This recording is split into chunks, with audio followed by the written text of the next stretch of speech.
Lumabas nga ang pangalan ni Wilda Sobic sa di umano ay dahilan kung bakit nakipag-break si Rian Ramos sa kanyang longtime boyfriend na si Sam Bersosa.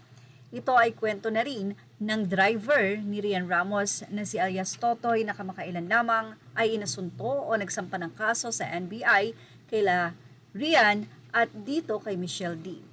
Sa nasabing kwento ay lagi daw kinakamusta ni Sam Bersosa itong si Rian. Pero ang dahilan daw kung bakit nakipag-break itong si Rian kay Sam ay dahil kay Wilda Sobic. Kung saan ay tila si Wilda Sobic na nga daw ang bagong love interest ngayon ni Rian Ramos. Now, mabalik nga tayo sa issue nila Michelle D, Rian Ramos at ni alias Totoy. Sino nga ba ang nagsasabi ng totoo sa kanilang tatlo? At kanya-kanya ng version ng kwento. Ang mga netizen nagtataka sa 39th floor ay nakatakas itong si alias Totoy at bakit may lubid ng nakaredy.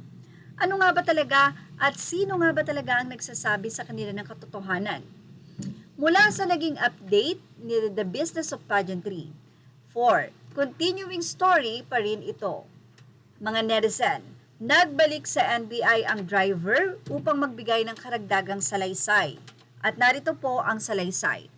Ayon sa driver, pagbalik daw ni MMD sa condo unit mula sa Iloilo, ginising siya ni MMD ng tadyak sa ulo at pinaghubad daw siya. Sabay sabing maglaro tayo. Tinanong daw siya kung anong kamay ang gamit niya sa pagsusulat. Saka kinuha ni MMD ang kamay at ipinatong sa tiyan nito at saka sa leeg ni MMD. Ang interpretation ko dito, say nang nagsasalaysay nito na Facebook owner or page, ayon sa kanya, it's not sexual in nature. The driver seems to suggest that MMD is trying to force him to create marks on her body, which MMD can use to file a complaint against him. Anyhow, akala ko ang pagtakas niya palabas sa bintana ng maid's room ay naganap habang nasa Iloilo si MMD. Kung nangyari itong incident na ito after makabalik ni MMD sa condo, bandang 3 a.m. and then nasa barangay hall na si MMD at 5:30 a.m., ibig sabihin nangyari ang pagtakas ni driver between 3 a.m. and 5:30 a.m. of January 18. And then, dinala sa pulis ang driver January 19 ng hapon, so nagstay pa sa condo ang driver ng more than 24 hours pa after siya tumakas at nahuli. Dagdag pa ng driver na pinuntahan daw ng 3 tauhan ni MMD ang bahay niya sa Northern Samar. Hinalughog ang bahay at piniktura ng kanyang asawa at mga anak. Ayon naman sa abogado ni na MMD at Rian, ang asawa daw ni driver ang tumawag upang sabihing nandoon sa kanila ang mga gamit ni MMD. So, pinapunta ni MMD ang mga tao niya to check. On the surface, easy lang to check kung tumawag nga ba ang asawa ng driver kay MMD. Nasa phone record naman yan. Pero if hindi ni-record ang convo, pwedeng itatwa ng asawa na yon ang sinabi niya.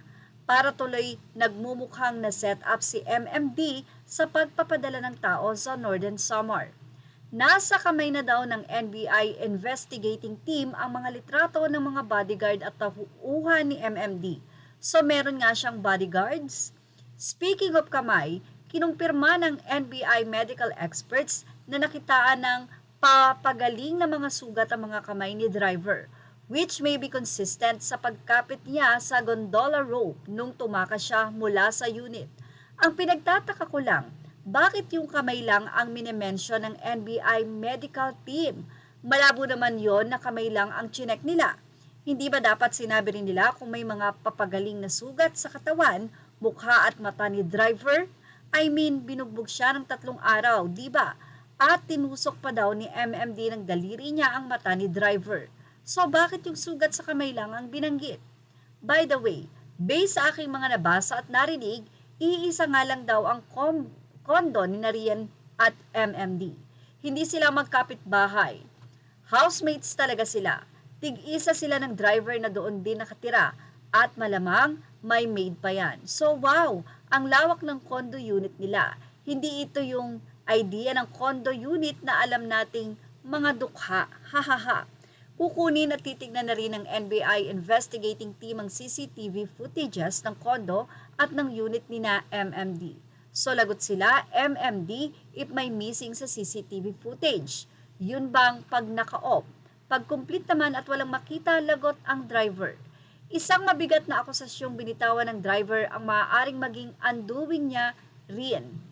Yung akusahan niya ang 2 pulis sa pambubugbog sa kanya noong nakakulong siya sa police station. Naka-CCTV pala ang Makati Police Station at mga kulungan doon. Shucks, paano kung hindi alam ni driver yon tapos dinawit niya ang pulis? Well, napakalaking iskandalo nga nito at sino nga kaya ang nagsasabi ng totoo sa magkabilang panig? Kayo, ano sa palagay nyo? Ilagay na ang inyong opinion sa ating comment section. Images or all credit to the rightful owners. Please like, share, and subscribe. Thank you for watching Showbiz Now.